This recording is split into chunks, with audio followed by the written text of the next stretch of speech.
Capital TV Uttar Pradesh देख रहे हैं आप। मैं हूं आपके साथ राधिका राज।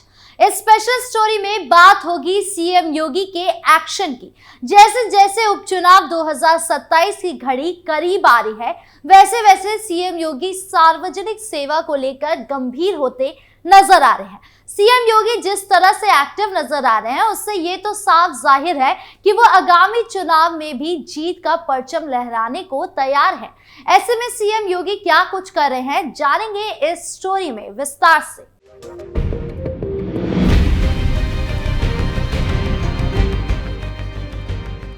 उत्तर प्रदेश के मुख्यमंत्री योगी आदित्यनाथ ने आगामी विधानसभा चुनाव 2027 के लिए अपनी रणनीति तैयार करनी शुरू कर दी है।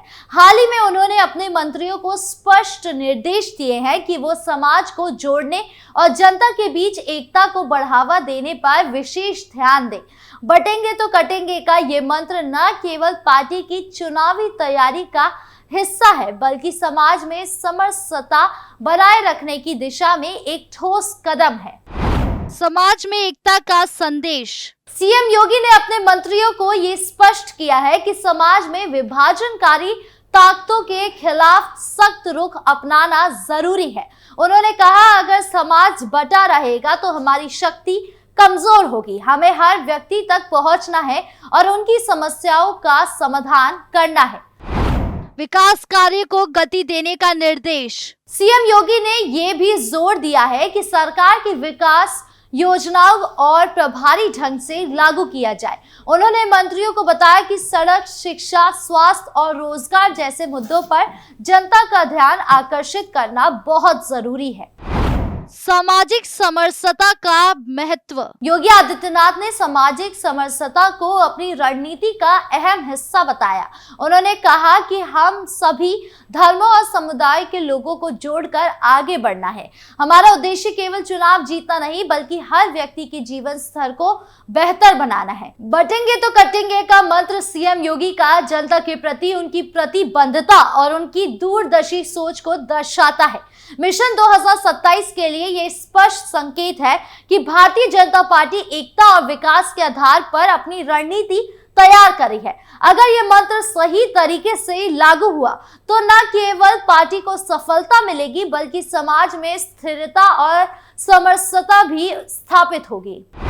सीएम योगी ने की 150 लोगों से मुलाकात। गोरखनाथ मंदिर परिसर के महंत दिग्विजय नाथ स्मृति भवन के सामने आयोजित जनता दर्शन में मुख्यमंत्री योगी आदित्यनाथ एक एक करके सबकी समस्याएं सुनी। उन्होंने करीब 150 लोगों से मुलाकात की। उन्होंने सबको आश्वस्त किया कि हर व्यक्ति को न्याय दिलाया जाएगा। सबके प्रार्थना पत्रों को संबंधित अधिकारियों को संबोधित करते हुए त्वरित निस्तारण का निर्देश देने के साथ मुख्यमंत्री ने लोगों को भरोसा दिलाया कि सरकार हर पीड़ित की समस्या का समाधान कराने के लिए दृढ़ संकल्प है। पीड़ितों के साथ संवेदनशील व्यवहार हो। मुख्यमंत्री ने अफसरों से कहा कि किसी के साथ भी अन्याय नहीं होना चाहिए। हर पीड़ित के साथ संवेदनशील व्यवहार अपनाते हुए उसकी सहायता की जानी चाहिए। उन्होंने अधिकारियों को ये भी निर्देश दिए कि किसी की जमीन पर अवैध कब्जा करने वाले, कमजोरों को उजाड़ने वाले किसी भी सूरत से बख्शे ना जाए। उनके खिलाफ कड़ी कानूनी कार्रवाई की जाए। शासन हर किसी को इलाज में सहायता देगा। मुख्यमंत्री के समक्ष जनता दर्शन में कई लोग इलाज के लिए आर्थिक सहायता की गुहार लेकर पहुंचे थे। योगी ने उन्हें आश्वस्त किया कि सरकार इलाज के लिए भरपूर मदद करेगी। उनके प्रार्थना पत्रों को अधिकारियों को हस्तगत करते हुए मुख्यमंत्री ने निर्देश दिया कि इलाज से जुड़ी एस्टीमेट की प्रतिक्रिया को जल्द से जल्द पूर्ण कराकर शासन में उपलब्ध कराया जाएगा। गुरुओं की पूजा कर मुख्यमंत्री ने की गौ सेवा। गोरखनाथ मंदिर प्रवास के दौरान मंगलवार सुबह मुख्यमंत्री योगी की दिनचर्या परंपरागत रही। उन्होंने प्रातःकाल गोरखनाथ मंदिर में गुरु गोरखनाथ का दर्शन पूजन किया और अपने गुरु ब्राह्मणी महंत अवैधनाथ की समाधि स्थल पर जाकर माथा टेका। बता दूं कि जब भी योगी गोरखनाथ मंदिर में होते हैं तो वो गौ सेवा उनकी दिनचर्या का अभिन्न हिस्सा रहता है। मंगलवार सुबह वो मंदिर परिसर का भ्रमण करते हुए मंदिर की गौशाला में पहुंचे और वहां कुछ समय व्यतीत किया। गौवंश को दुलार कर उन्होंने अपने हाथों से उन्हें गुड़ खिलाया। सीएम योगी ने दिए निर्देश। मुख्यमंत्री योगी आदित्यनाथ सोमवार दोपहर बाद गोरखपुर आए और गोरखनाथ मंदिर में रात्रि प्रवास के बाद मंगलवार सुबह जनता दर्शन में आए लोगों से मुलाकात की, ध्यान से उनकी समस्याएं सुनी और अधिकारियों को निर्देश किया कि जन समस्याओं का निराकरण तत्परता और शीघ्रता से किया जाए। इसमें किसी भी तरह की लापरवाही बर्दाश्त नहीं की जाएगी। उन्होंने कहा कि हर समस्या का निस्तारण गुणवत्तापूर्ण, पारदर्शी और संतुष्टि परक होना चाहिए। मुख्यमंत्री ने अधिकारियों से कहा कि जनता की हर समस्या का समाधान सरकार की प्रमुख प्राथमिकता है। गोरखनाथ मंदिर परिसर के महंत दिग्विजय नाथ स्मृति भवन के सामने आयोजित जनता दर्शन में कुर्सियों पर बैठाए गए लोगों तक सीएम योगी खुद पहुंचे और एक एक करके सबकी समस्याएं सुनी। इलाज के लिए भरपूर मदद मिलेगी, मुख्यमंत्री के समक्ष जनता दर्शन में कई लोग इलाज के लिए आर्थिक सहायता की गुहार लेकर पहुंचे थे।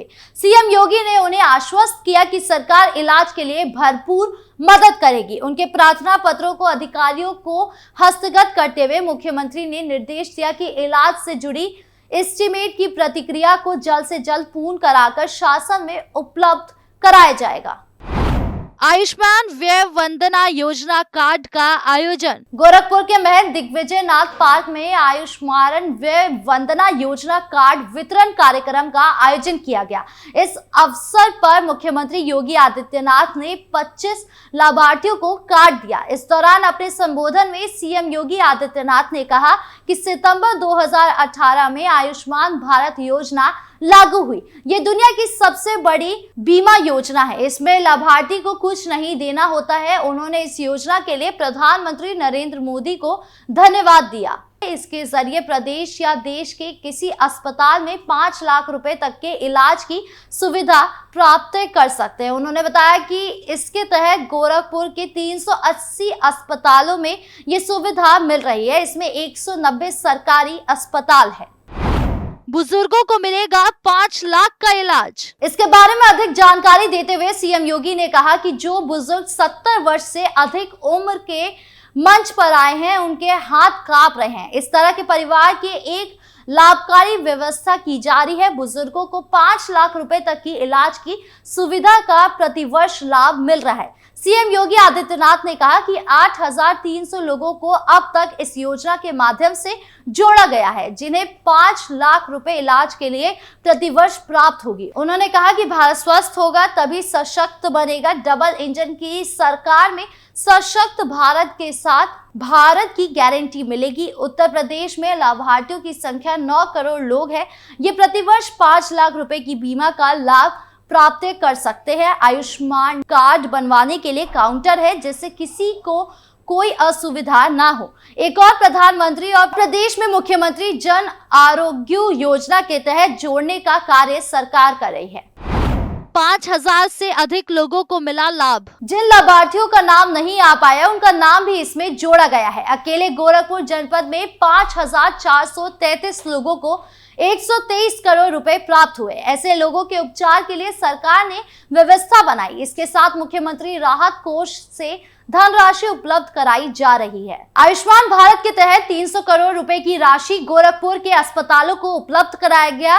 पहले गोरखपुर में बड़ी संख्या में इंसेफेलाइटिस से मौतें होती थी। अब सरकार ने इसे लगभग समाप्त कर दिया है। वर्तमान में एम्स में इलाज की सुविधा उपलब्ध कराई गई है। सरकार ने बस्ती, देवरिया, महाराजगंज, सिद्धार्थनगर, बलरामपुर, बहराइच में मेडिकल कॉलेज का निर्माण किया है। आईसीयू, एमआरआई, ब्लड बैंक की सुविधा प्राप्त हो, इसके लिए सरकार ने विशेष प्रयास किए हैं। यूपी में 65 मेडिकल कॉलेज का निर्माण। यही नहीं, अपने संबोधन के दौरान सीएम योगी ने दावा किया कि कोरोना जैसी महामारी के बाद स्वास्थ्य सुविधा को और अधिक बेहतर बनाने के लिए काम किया गया। उन्होंने कहा कि 70 वर्ष में महज 5 मेडिकल कॉलेज बने थे। अब 75 जिलों में 65 मेडिकल कॉलेज शुरू हो चुके हैं, जो दर्शाता है कि स्वास्थ्य सुविधा को बेहतर बनाने के लिए डबल इंजन की सरकार पूरी प्रतिबद्धता के साथ कार्य कर रही है। सीएम योगी आदित्यनाथ ने कहा कि आयुष्मान भारत मुख्यमंत्री जन आरोग्य योजना, दीनदयाल उपचार योजना, आयुष्मान व्यय वंदना योजना, मुख्यमंत्री राहत कोष की सुविधा का एक ही उद्देश्य है कि सशक्त भारत के लिए स्वस्थ भारत चाहिए। सीएम योगी जिस तरह से जनता की सेवा कर रहे हैं उससे ये तो साफ है कि उनको आगामी चुनाव में हैट्रिक मार कर रहना है। आपको क्या लगता है, सीएम योगी हैट्रिक मार पाएंगे या नहीं? कमेंट बॉक्स में जरूर बताएं। वीडियो अच्छी लगी हो तो लाइक शेयर करें और चैनल को सब्सक्राइब करना ना भूलें। नमस्कार।